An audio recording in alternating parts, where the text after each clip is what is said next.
Good afternoon, course facilitators and my dear friends. Today we, Parmeshor Baral sir and me myself, Kabita Khadka, we are going to present on the topic, the Discourse of Exclusion, Xenophobia, Racism and Anti-Semitism by Ruth Wodak.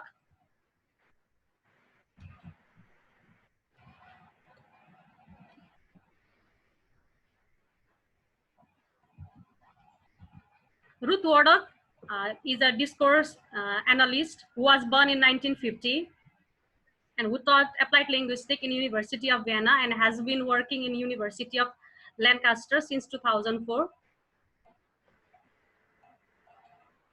Her research areas include politics and the study of racist and anti-Semitic prejudice, talk and text, and the politics of the past. She established the discourse historical approach, which emphasizes on the interdisciplinary analysis of multi-layered context and historical development, intertextuality, and the recontextualization of all forms of semesis.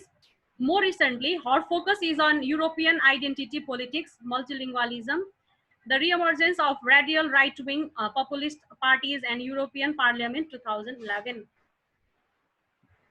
Here are some key concepts in this essay. They are xenophobia. It is a type of fear or hatred of strangers or foreigners or anything that is a strange or foreign. On the other hand, it can be defined as an irrational fear of foreigners or everything foreign. Next term is racism. It is the belief that groups of human poses different behavioral traits corresponding to physical appearance and can be divided based on the superiority of one race over another. Anti-Semitism, it is hostility or discrimination against Jews as a religious, ethnic, or racial. The person who holds the view of anti-Semitism is called anti-Semitic. Next key concepts are implicator. It is something the speaker suggests or implies with an utterance, or even though it is not literally expressed. For example, in our Nepali context, when a mother gets irritated with her child, she says she wishes the child to die, but she doesn't wish that from her heart. That is literally expressed, but that is not true. That is her irritation towards the child behavior. Next term is presupposition. It is an implicit assumption about the world or background belief relating to an utterance whose truth is taken for granted in discourse. Like we presuppose, like some person, if comes with a red face and with a angry manner, we can presuppose, we can pre-assume that person is not happy with us. Next term is insinuation. It is an unpleasant hint or suggestion for something bad.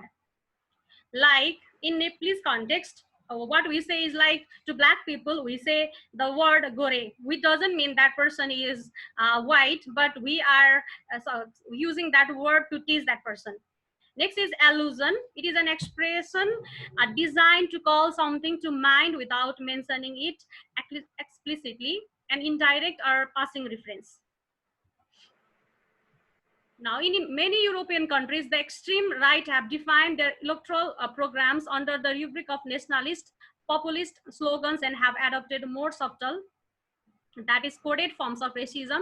She begins with the propaganda slogans and rhetoric in the regional election campaign in Vienna 2001 in this essay. In Austrian election, Dr. George Haider, then leader of Austrian Freedom Party, employed a coded discourse which many consider to include anti-Semitic and racist meanings and connotations. However, because of the implicit coded character of those prejudiced utterances, Haider was able at first successfully to deny having had such intention, but focus on their literal meanings. Thank you very much, Kavitaji, for your kind, very brief discussion about the thing.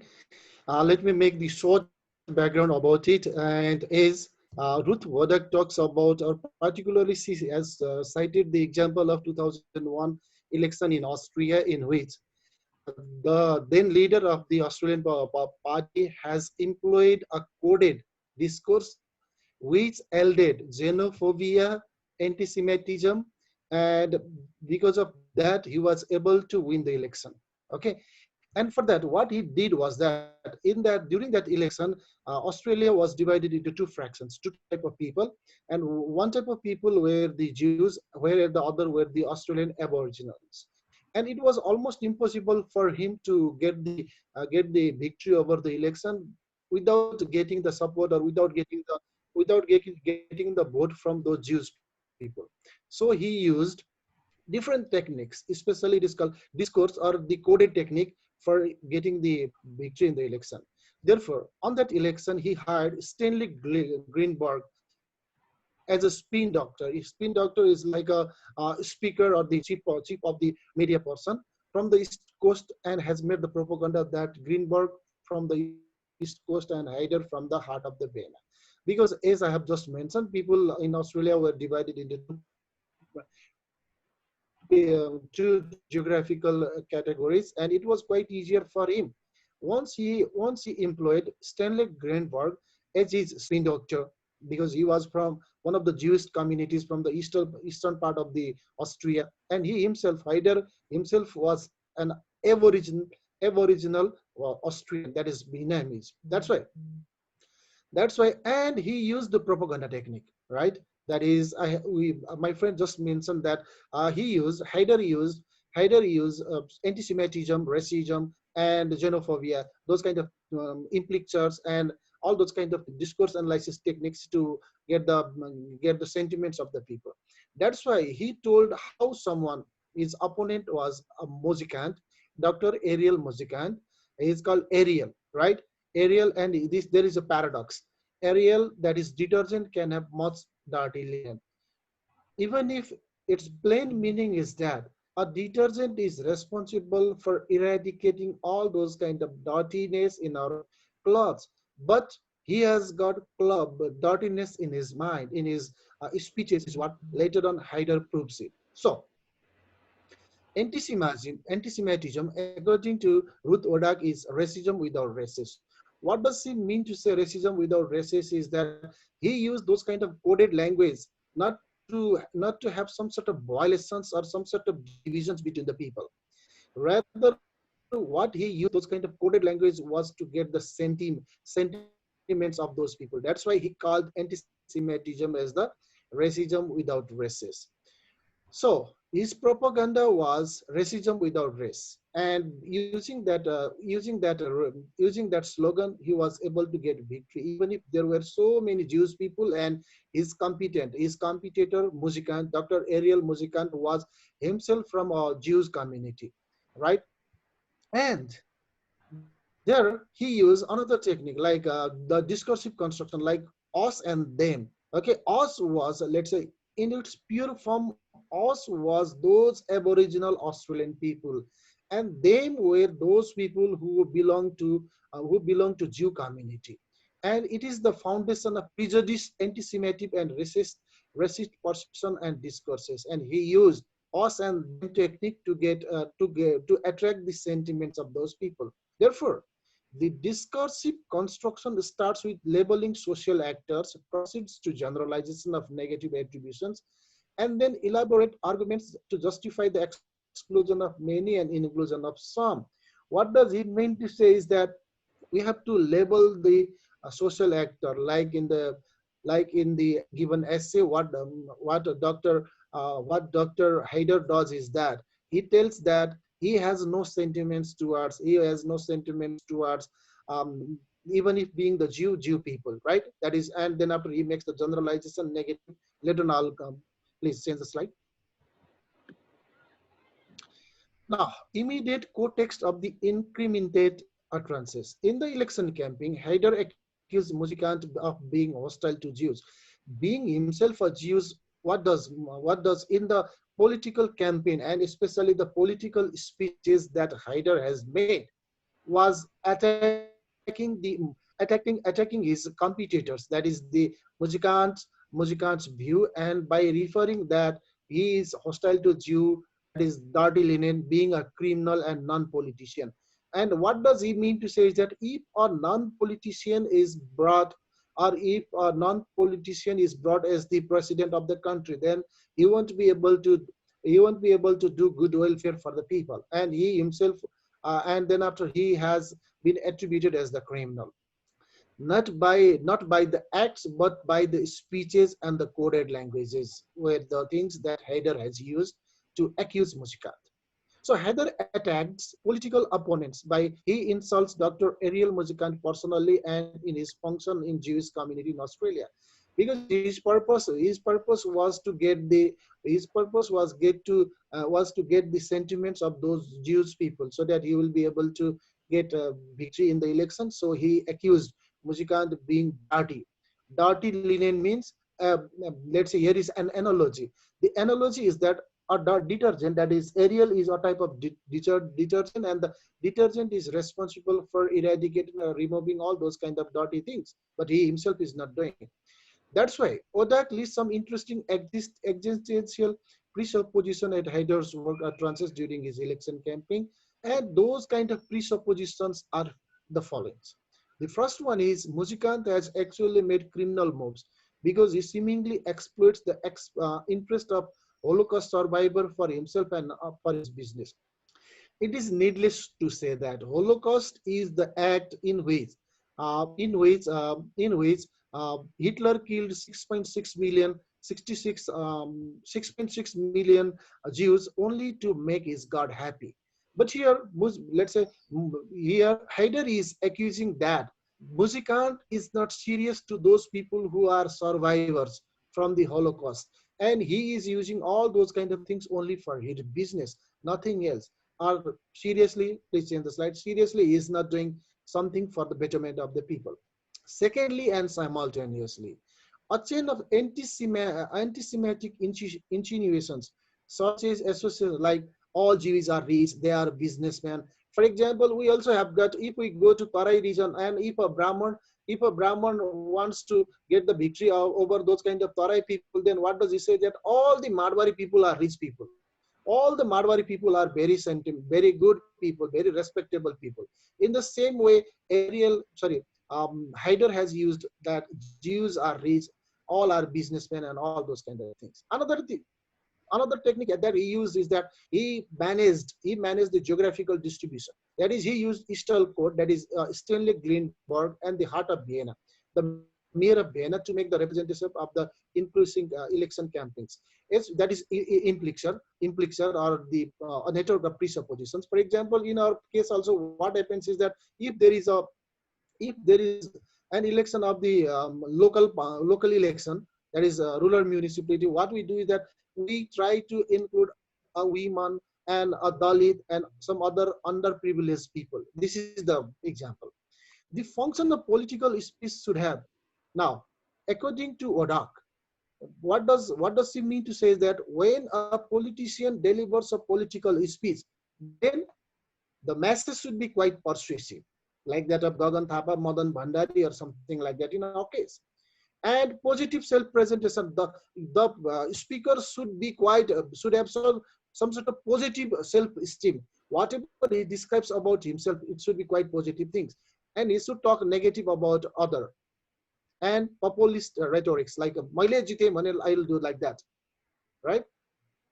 So the verbal expressions have to be analyzed with regard to the linguistic, pragmatic, grammatical approaches. These are presuppositions, as my friend just told what presupposition means, insinuations, implicature, etc. And now here is an example of presupposition. The Socialist Party, the Haider's party, seems dependent on Jews, so they are sympathized as all the victims. Jews are the victims of Holocaust. I have already mentioned the Holocaust is an act that Hitler did to to the Jew people, and something 6.6 million people were killed. Then after hundreds of thousand people were migrated to other European countries and the United States. And the next one is the criminalization of Muzikant. Muzikant is persuaded as an allusion and wordplay. That is, he has been called as the dirty linen, which, however, loses its vagueness as clarified.